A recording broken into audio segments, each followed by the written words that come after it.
Festival de guitare, pour moi, ça représente avant tout une interaction. Voilà, c'est-à-dire que un concert, on va écouter un artiste, il va être plus ou moins disposé à parler aux gens ou à créer un lien. Un festival, pour moi, c'est un brassage de gens passionnés autour d'un même thème.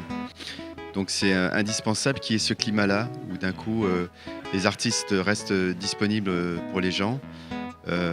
D'où l'idée justement de faire des concerts, des masterclass, des expositions de luthiers dans le cadre de Festival de guitare haute, parce que d'un coup c'est une espèce de salon comme ça où les gens se rencontrent, se parlent.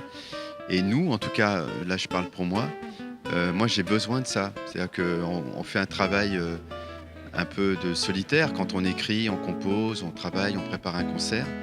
Et moi je sais que j'ai besoin de mettre un visage sur les gens qui m'écoutent et qui apprécient mon travail.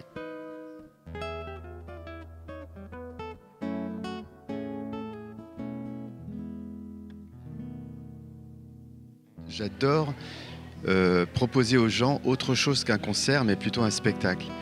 En fait, moi, le meilleur compliment qu'on puisse me faire à la fin d'un concert, c'est moi, je joue pas du tout de la guitare, mais j'ai adoré ou j'ai été touché par tel ou tel morceau. Parce que forcément, les guitaristes ont toujours un public de guitaristes en général, donc les guitaristes, quelque part, sont acquis. Moi, ce que j'ai envie de toucher, c'est ceux qui sont pas justement guitaristes, exactement comme les chanteurs ne vont pas toucher un public de chanteurs. Donc c'est par la musique que j'ai envie de toucher les gens, plus que par l'instrument. Et, euh, et ce concert-là, ce que j'aime bien dans ce spectacle, c'est que, en fait, je ne prévois rien.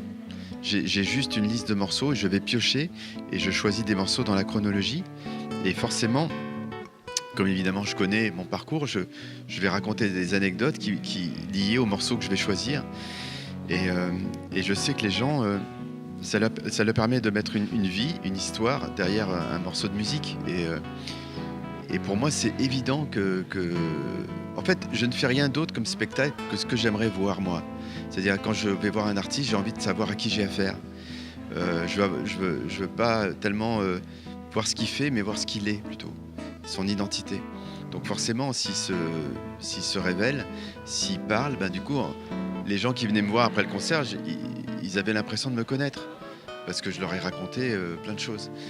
Et pour moi, ça, c'est vrai que c'est un exercice et je fais ça depuis maintenant près d'une quinzaine d'années où vraiment les spectacles, je les pense vraiment pour tout le monde et pas uniquement pour les guitaristes.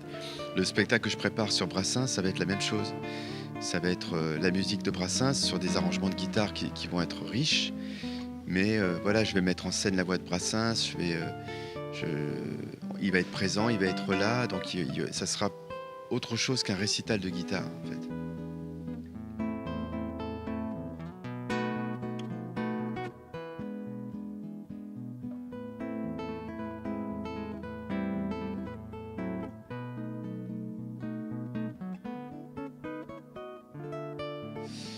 Alors, il y a beaucoup de choses sur le feu dont je ne peux pas encore parler tant que c'est pas signé, mais il y aura de très belles choses assez de grande envergure, on va dire, pour l'année prochaine. Je ne peux pas dire beaucoup plus que ça. Dans l'actualité, en fait, je vais tourner beaucoup de spectacles très différents, dont le Brassens, dont un duo aussi avec une harpiste classique, un trio jazz, un duo avec un guitariste celtique. On va tourner essentiellement en Bretagne, qui s'appelle Sug Sibiril. J'ai plusieurs spectacles qui sont vraiment comme ça dans des réseaux un petit peu différents, avec des répertoires complètement différents. Donc il ne faudra pas croiser les neurones d'un concert à l'autre. Donc voilà, l'année 2019, je pense qu'on va me voir. Donc j'espère que pour certains, ça sera une bonne nouvelle. Et pour ceux pour qui ce sera une mauvaise nouvelle, je suis désolé. Voilà. Ben, encore une fois, merci à toute l'équipe de ce festival. Il faut vraiment encourager ces initiatives, la guitare à un grand public. Il y a beaucoup de gens autour de cet instrument. Donc c'était un premier festival, une belle réussite et je lui souhaite longue vie.